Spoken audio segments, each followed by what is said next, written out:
Yeah, Erela filed a certificate of candidacy in her school, okay?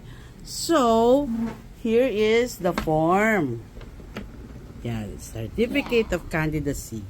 So, here, nakalagay, she wants To be a principal. No. What do you want? to be nominated as As? president daw in school. Not naman in the school, kundi sa Siya yung president sa school. SSG. You call that in essential school student government. So it's only about school. Siya yung leader. Hindi pa naman hindi pa naman siya not only in prayer, but we don't know what's the real role of the president in their school. Teka lang, wait lang. So, she's filing a certificate of candidacy in her school.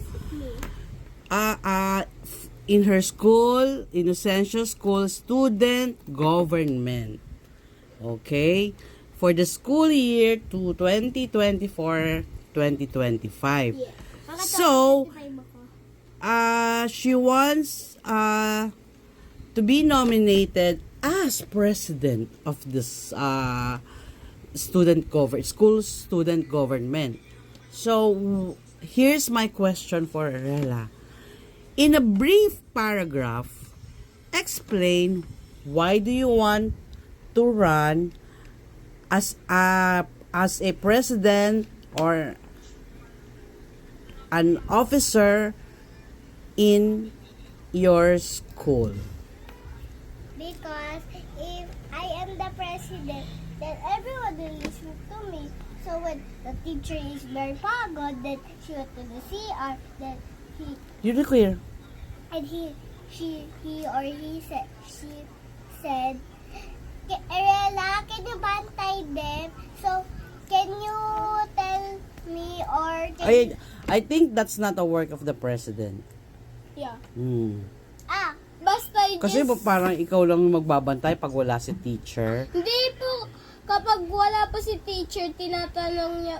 Kapag po lahat ng classmates ko, di po sila tahimik. At yung teacher ko, nag-ano ng mga books or notebooks, mag-check. Tsaka punta niya po sa harapan, maglista ng pangalan ko, sino yung noisy. Sino yung tawag doon? Anong tawag doon?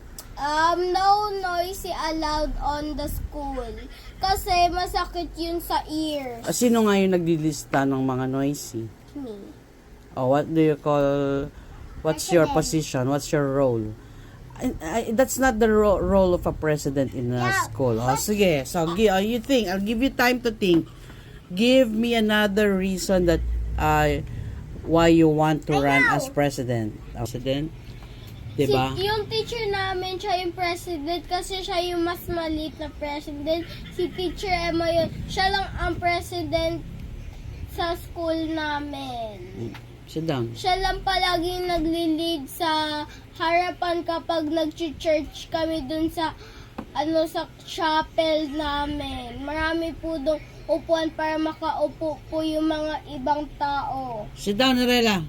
The role of a president, di ba, siya ang nagpapatupad ng mga batas. Kung ano yung gusto niya mangyari, yun ang masusunod. You will rule the world, the school. the school. Siyempre. Cheska, can you please act like you're cheerleading? So, please go upstairs or the gym that you practice how to be a cheerleader in the parade. Ganito na lang siguro ang pwede mo maging sagot. I want to lead my classmates to be more Behave in it. whatever. That's why I want to be the president because when teacher is very mataman, she is checking the books and the teacher will say, Irela, I'm writing the books. Can you please discipline the one who is keep on moving or Noisy. and then then you have a parade kunyari at ako yung base ako. I will do the beat first and then kunyari si Cheska, she's the last in the parade, the likod. Then they will practice how to cheerleading or moving the flag. Eh, siguro may mga naka-assign para dyan. Kung cheerleading lang yung sinasabi mo, there is a right person assigned on that. But as a president, it's an overall obligation. Like In ito. all parts, in all aspects. Kaya nakulit si Cheska at tahimik mo na siya. Cheska, please sit down. Sit down. Or, sit down. Sit down ka nga daw kasi. Oh. Masyado ang mga classmates, ha? Diba ang galing ka? Ganun ba ang president? Oh. So, in short, Minsan ako you want din to be a sa'yo. president for sabihin mo. To discipline everyone. Because minsan teacher is very matamad and she's watching herself. And teacher is very matamad. And the I will do is discipline everyone. So teacher will say, Irela, you're very good. Next time you'll be the student of the week. Kasi discipline everyone well. Okay, very good. So, if teacher is busy or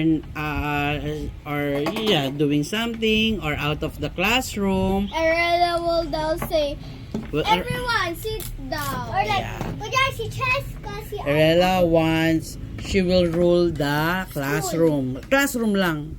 like, For your class wala na lang. akong teacher at andun pa kami, sabi, pupunta si teacher sa other building. We will go to the other section and I will also rule the other section.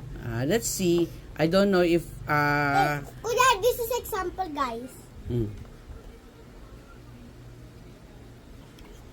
Like this. Why are you standing? why you need to shout? No need to shout. Parang they can hear me. Maybe they are like, they're talking. Why are you standing? Okay, sige, sit down. Sit down. So, Irela wants to discipline her classmates. So, good naman yun. If teacher is not around. Okay, that's good answer.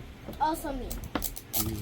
Palagi daw po akong Okay, wait lang. minsan. Okay, thank you for answering my question. Good luck, Irela.